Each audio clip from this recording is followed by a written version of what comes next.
was the artist who, I don't know if it's the pictures that were up on in the magazine, it looked like like he got a spitball or something and just threw it at a canvas, and it was a ton of little ink dots everywhere. So yeah, he uses ink and hue and to express feeling and emotion, and what intrigued me about it is that they're just a bunch of dots, but when I started reading about it, he actually has a ton of like emotion and feelings behind these little dots. There's a quote. It says like his art tells us how fast something is moving. Wait, let me start over. We can know how fast something is moving, but at the same time not know where that thing is located.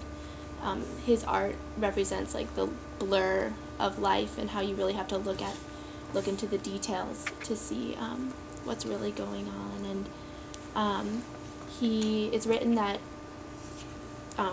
his repetition and pattern is his own language that he is trying to reach across to, like as a universal language to everybody.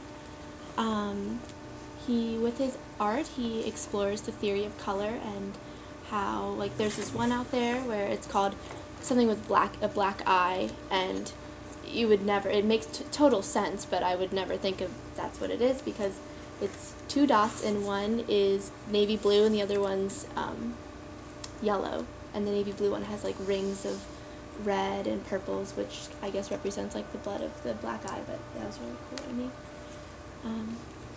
Yeah. Was he before or after Damien Hirst? I'm betting after. Yeah. So then because have you ever, does anybody know who Damien Hirst is in this group? Okay. Well, he's one of the highest paid living artists, if not the highest paid living artist. He does things where he puts full like sharks in formaldehyde and cows and stuff like that. But he's also really famous for, I don't know what they're called. It's like a color field too of just dots, but it's very like perfectly made dots, but it looks exactly like those.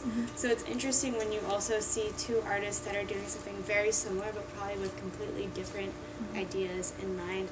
And if the one that came after, did they think of that completely independently, or in some way are they reacting to that artist and repurposing it for their own interests? So something to look up. Yeah. It looks exactly like it, but it's a lot cleaner and mass produced. That's something that Damien Hirst is really interested in.